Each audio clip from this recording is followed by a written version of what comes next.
자, 우리 오늘 말씀을 대하면서 이런 말이 있습니다. 물론 옛 어른들이 하시는 말씀입니다. 이런 말인데요. 미친 개가 있습니다. 그런데 미친 개에 물렸습니다. 그러면은 그것이 누구의 잘못이냐? 미친 개의 잘못이냐? 물린 사람의 잘못이냐? 어떻게 대답을 해야 됩니까? 생각해 보면은 물린 사람이 잘못이지요. 미친 개하고는 말이 통할 수가 없기 때문에 그렇습니다. 그래서 피하는 게 상책이 됩니다. 상대하려는 자체가 잘못이구나 몇 번만 생각하면 깨닫게 됩니다. 자, 이것을 성경으로 한번 바꿔서 생각해 봤습니다. 색다를 것은 없습니다. 성경으로 바꿔서 생각해 보면 어떤 구절이 떠올립니까? 저는 가상칠언의 첫 번째 말씀, 최근에도 여러 번 나눴었죠. 그 말씀을 떠올리게 됩니다. 주님은 십자가에서 이렇게 기도하셨습니다. 저들이 하는 것을 알지 못함이니이다. 저들을 사하소서.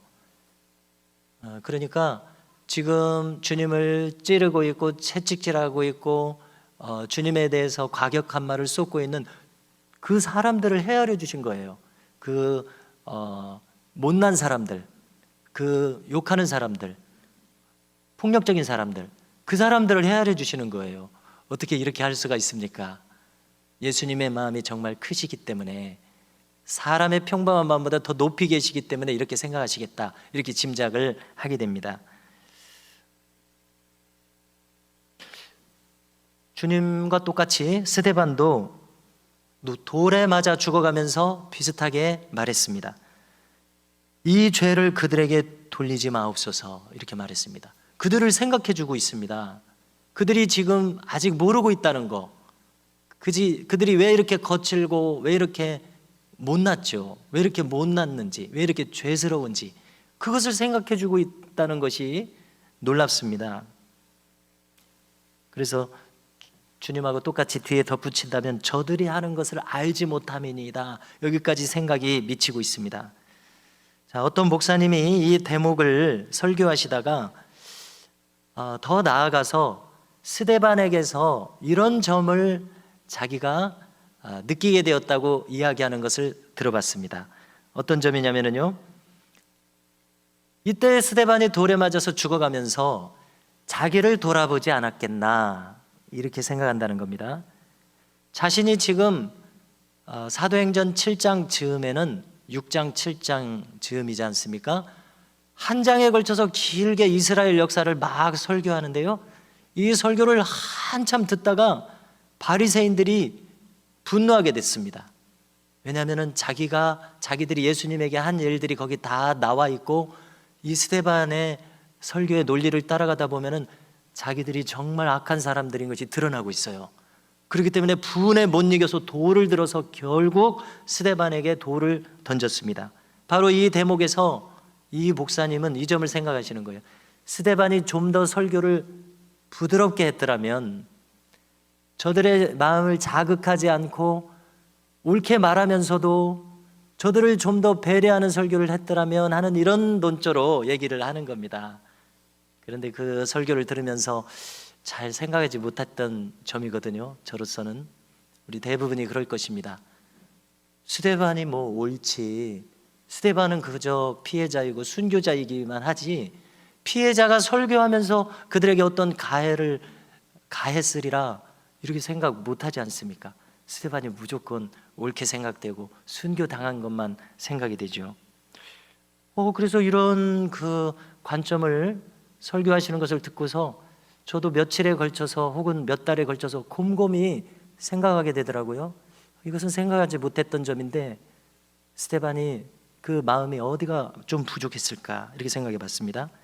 그래서 저 나름대로 여기다가 부연 설명을 한다면요, 이런 생각들이 떠올랐습니다. 스데반은 자신이 설교를 할 때 이제 돌에 맞아 죽어가면서 내가 사랑하는 마음으로 설교를 했었나 하는 것을 돌아보게 되지 않았을까, 이렇게 이제 거기다 발전시켜서 제가 생각해 보는 거예요. 내가 조금이라도 사랑하는 마음이 아니라 판단하는 마음으로, 다소간 이 바리새인들을 정죄하는 마음으로 설교하지 않았는지 돌아보려는 마음이 일어났을 수도 있겠구나, 제가 이렇게 생각하게 되었습니다. 자, 오늘 말씀을 보면은요, 성경에서 참 수수께끼처럼 잘 이해되지 않는 그런 사건입니다. 우리가 성경이 다 이해가 되는 것은 아니잖아요. 그냥 보류해 두는 것이죠. 잘 이해는 안 되지만은 이런 일이 있구나. 오늘 말씀도 그런 말씀 같습니다. 뭐냐면은 모세가 지팡이로 반석을 쾅쾅 2번 치는 장면입니다. 그래서 성경을 보다 잘 이해하지 못하고 모를 때는, 어렸을 때 성경을 읽었을 때는 이것을 파악하지 못하고 그냥 읽게 됩니다. 아, 모세가 반석을 2번 쾅쾅 2번 쳤구나. 그래서 모세는 항상 옳으니까, 모세는 항상 착하니까 2번 치는 것도 아주 착하게 2번 쳤구나, 이렇게 이해가 돼요. 성경을 잘 몰라가지고. 그러나 많은 목사님들이 설교하시는 것을 보고 또 이 성경을 거듭 읽다 보면은 모세는 여기서 지금 성경에 나타나 있는 모세의 장면 중에서 가장 격하게 성질을 내고 있습니다. 그렇죠? 가장 격하게 있는 성질을 여기다 다 내서 지팡이를 가지고 쾅쾅 아주 성질을 여기다가 쏟아부어서, 이런 사람이 있을까? 우리가 그 영화로 이걸 만들면은 그렇게 느낄 거예요. 아, 모세가 이런 사람이었나? 그럴 것 같습니다. 어떻게? 그래서 그 결과 하나님은 오늘 우리가 읽었을 때 뭐라고 하십니까? 모세가 이 백성을 가나안 땅으로 인도하여 들어가는 것을 허락하지 않으신다 라고 판결을 내리시는 대목입니다. 자, 한마디로 말해서 지금 시점은 40년 광야 생활이 마쳐지고 요단강을 건너서 가나안 땅으로 들어갈 찰나입니다. 이게 며칠 있으면 가나안 땅 들어가는 것입니다. 가나안 입성을 목전에 두고 있습니다. 40년 동안의 수고가 결실을 맺으려는 찰나입니다. 그런데 하나님의 판결은 뭡니까? 너는 가나안 땅에 인도하여 들어가지 못한다.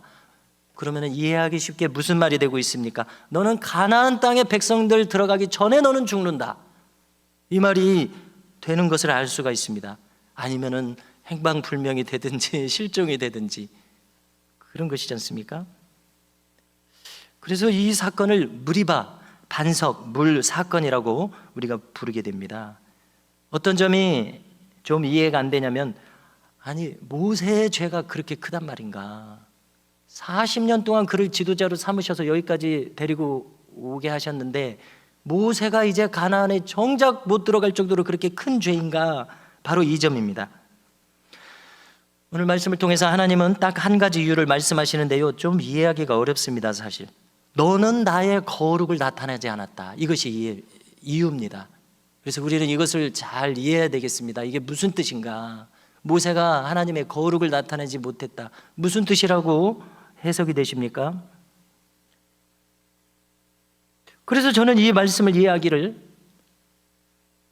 거칠게 우선 이렇게 이해를 하게 됩니다. 하나님은 이렇게 말씀하시는 겁니다. 네가 무엇인데, 네가 도대체 뭔데 나와 이스라엘 백성들 사이에서 나를 딱 가로막고 네가 거기 서서 네가 다 했느냐, 다 판단했느냐, 이 말이라고 이해하게 됩니다. 왜냐하면 이 반석을 2번 쾅쾅 치는 순간 모세는 점점점 피치가 올라가서 그의 성질을 있는 것 내고 있습니다. 아나무인처럼 하나님 보시기에 아나무, 하나님, 지금 하나님이 보이지 않는 그런 상태라고 이해가 됩니다. 모세는 지금 흥분할 대로 흥분한 나머지 이 백성들에 대해서 분노가 치밀어 올랐어요. 도저히 참아줄 수가 없습니다. 그런 나머지 자신이 아주 극대화돼서 앞서 있습니다. 지금 하나님 생각이 안 들어요. 자기가 엄청 커졌어요 지금. 그렇게 이해가 됩니다. 한마디로 오늘 제목에서 제시하게 되는 것처럼 모세는 원망하는 백성들을 원망하고 있습니다. 옛 성경에 보면은 반역한 너희여, 이것을 옛 성경에 보면은 패역한 너희여, 우리가 반석에서 물을 내랴, 쾅쾅. 점점 분노가 3겹으로 쌓이고 있습니다. 패역한 너희여, 우리가 반석에서 물을 내랴, 쾅쾅.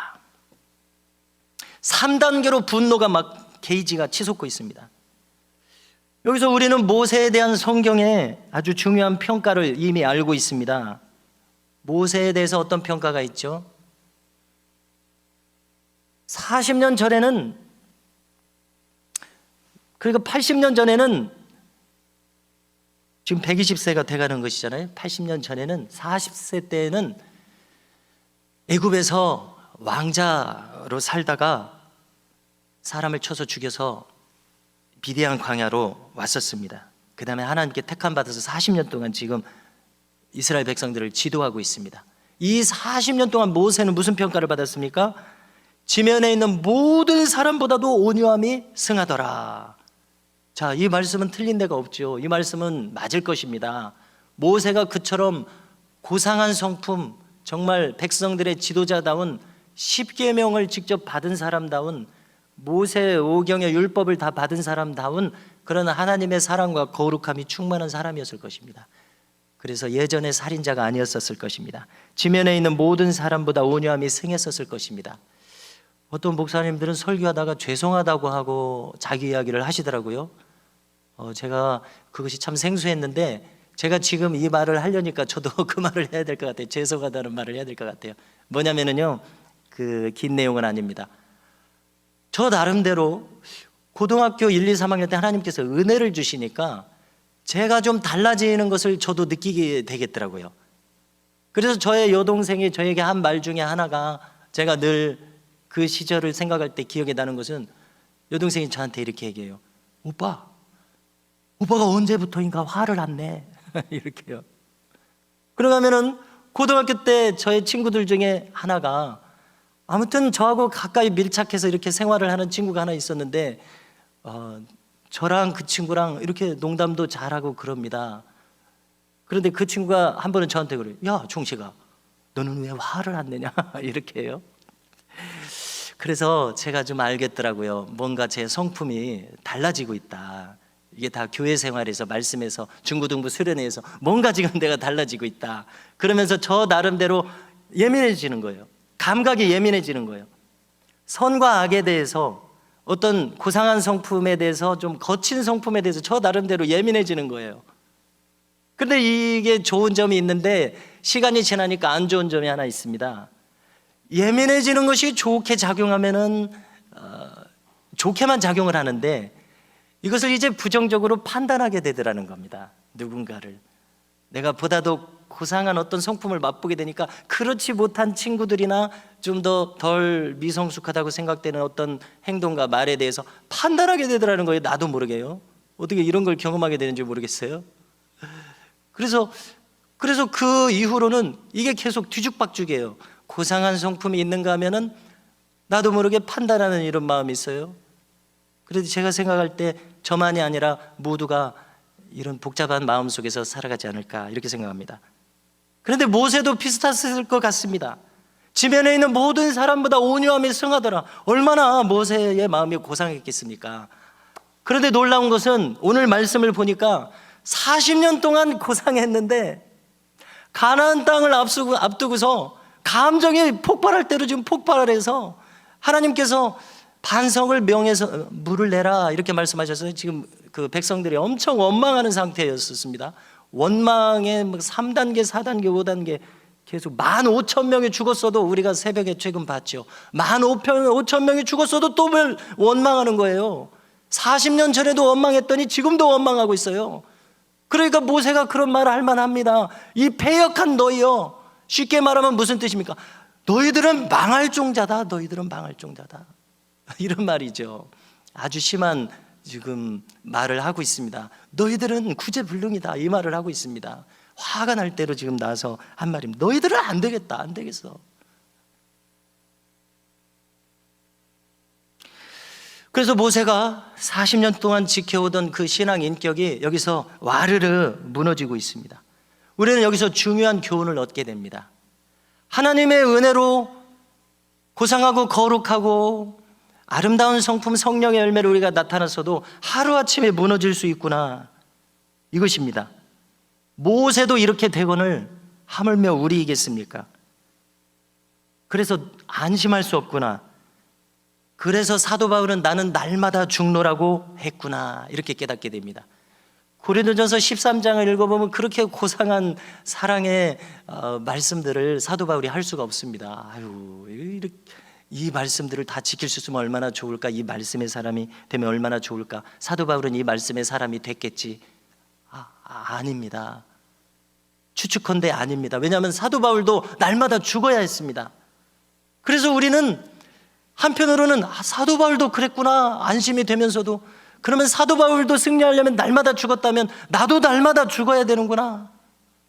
어제 내가 온유함의 지면에서 그 누구보다도 승한 사람 같은 것처럼 생각되었을지라도 오늘 내가 와르르 무너질 수 있구나, 이걸 깨닫게 됩니다. 그래서 우리의 과거를 돌이켜보면요, 한순간 내가 참지 못해서 모든 것이 무너지고 말았습니다. 그리고 그것은 먼 데서 일어나지 않았습니다. 그런 일들이 부부 사이에 일어납니다. 가족 사이에 일어납니다. 모르는 사람하고는 그런 일이 일어나지 않습니다. 부모 자식 사이에, 형제 자매, 남매 자매 사이에 이런 일들이 일어납니다. 그래서 그 말 한마디만 참았으면 되었을 것을 그 말을 못 참습니다. 그래서 엉망이 되어버립니다. 때로는 씻을 수 없이 후회할 일을 만들게 됩니다. 모세가 패역한 너희여 이 말을 했는데 이 말을 사실은 할만합니다. 이스라엘 백성들이 구제불능처럼 보이는 것이 사실입니다. 이스라엘 백성들이면 이런 패역한 사람의 자리에 떨어지지 않았어야 했습니다. 왜냐하면 인류 중에서 홍해바다 건너는 이런 기적 경험한 사람들, 이 사람들 말고 누가 있습니까? 만나와 메추럭이 날마다 기적을 경험한 사람들, 하나님 살아계신 걸 날마다 경험했는데도 또 하나님을 원망하고 있어요. 이래서는 안 되는 사람들인데 그렇게 살아가고 있어요. 원망이라고 하는 것이 무슨 우리 믿는 사람들에게는 심각한 성품인지를 한번 생각할 필요가 있습니다. 원망은 여러 가지로 설명하기보다는 한마디로 말해서 하나님을 생각하지 않는 것입니다. 감사가 신앙의 척도라고 이야기하는데요, 우리 믿음의 사람들에게 있어서 원망의 반대말은 확실히 감사합니다. 감사와 원망이 서로 맞서고 있어요. 원망하는 동안은 감사하는 마음이 일어나지 않게 됩니다. 그래서 바꿔 말하면 원망은 불신앙이구나, 하나님 생각하지 않는 것이구나, 이렇게 깨닫게 됩니다. 그래서 안 믿는 분들이 원망하는 것은 그런가 보다 할 수 있지만 믿음을 가진 우리가 원망하는 것은 심각한 것이 되고 있습니다. 그 순간 이 흥분한 모세처럼 하나님을 고려하지 않고 쉽게 말해서 내 성질대로 지금 하게 되는 상황이니까요. 여기서 저는 다시 한번 곱씹고 싶은 경구가 하나 있습니다. 영국의 작가 세뮤얼 스마일스는 이런 말을 남겼습니다. 생각은 행동을 낳는다. 그런데 그 행동은 습관을 낳더라. 그런데 그 습관은 인격을 낳더라. 그리고 그 인격은 운명을 낳더라. 이렇게 말합니다. 한 사람의 생각이 연쇄 반응을 일으켜서 결국 그것이 그 사람의 운명을 만들게 된다고 했는데, 여기 이 원망하는 마음이 우리를 그렇게 인도할 수도 있다는 것입니다.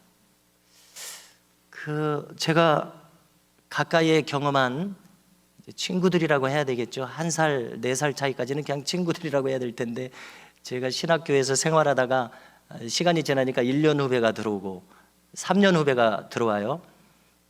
그래서 제가 떠오르는 친구들은 2사람이 떠오르는데, 얘네들은 제가 생각할 때 겉으로는 말 안 했습니다. 속으로 신학생들이 왜 이렇게 불평불만이 많은가 이렇게 늘 생각을 했습니다.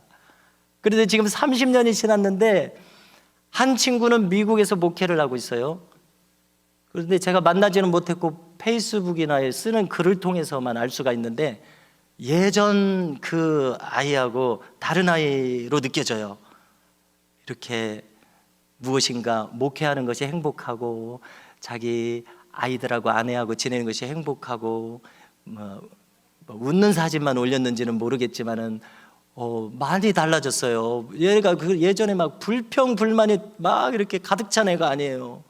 그 달라졌구나. 그리고 또 한 친구가 있었는데 3년 후배가 있었는데 걔는 왜 이렇게 짜증을 많이 내고 욕설을 많이 합니까, 신학생이. 그래서 참 그렇구나만 하고 말았는데, 그런데 이렇게 연결 지을 수 있을는지는 모르겠습니다.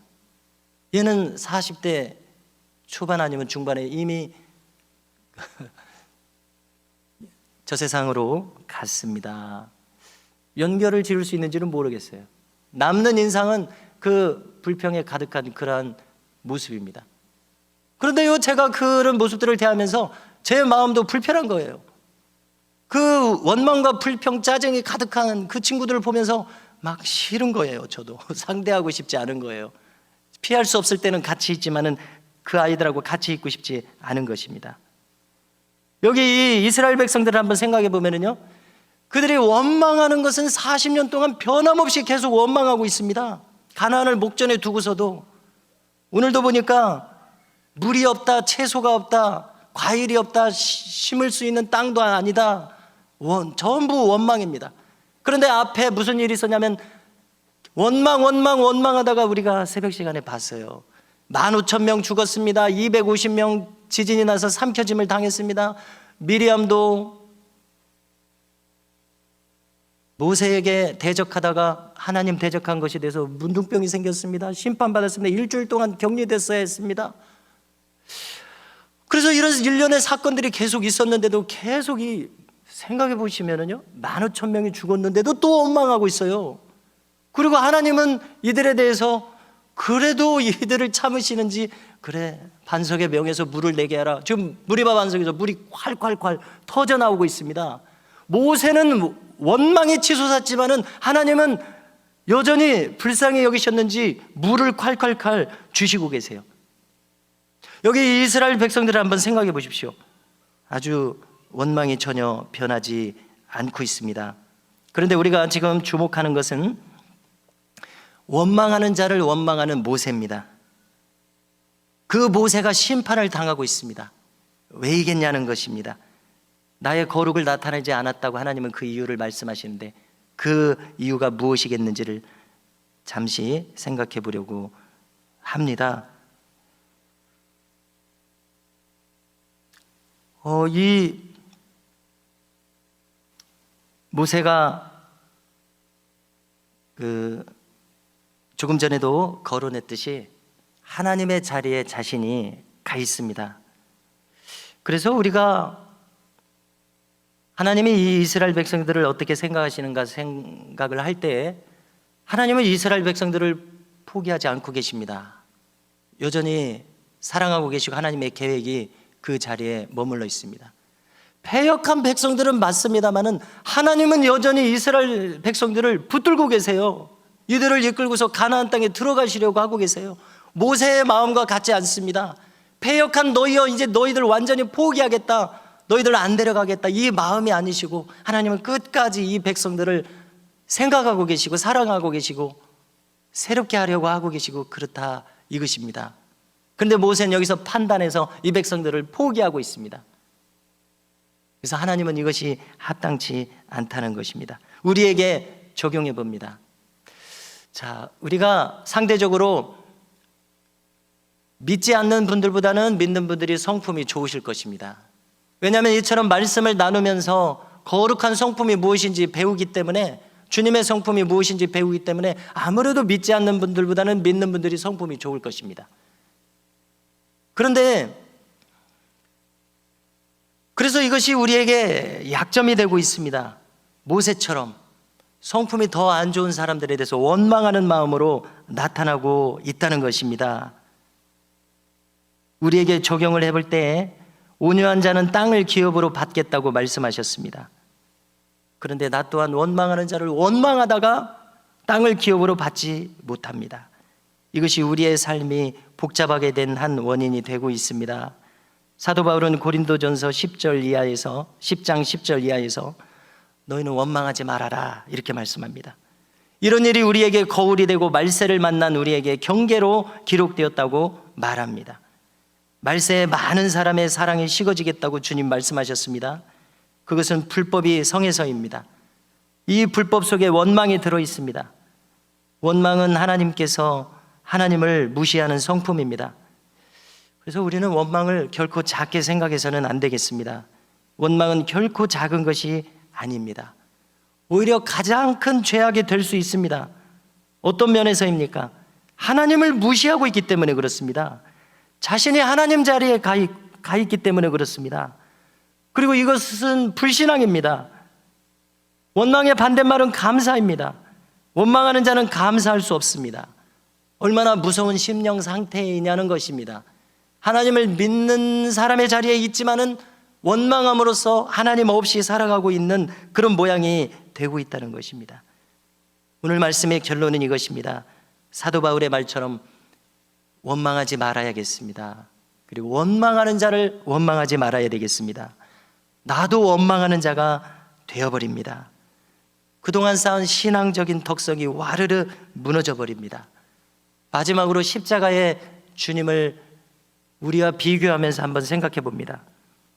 십자가 위에서 주님이 불만을 조금이라도 토로하셨다고 한번 생각해 보십시오. 상상입니다. 주님을 가격하는 그들에 대해서 불편한 마음을 토로하면서 원망을 발설했다고 한번 생각해 보십시오. 그러면 주님의 십자가 대속의 이 사역은 성립하지가 않습니다. 원망하면서 불평을 토로하면서 십자가 대속은 성립하지가 않습니다.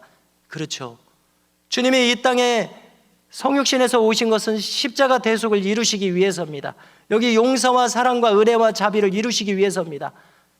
그러나 가해하는 그들에 대해서 원망하는 마음을 발설하는 순간 십자가의 모든 의미는 무너져 버립니다. 과연 그렇죠?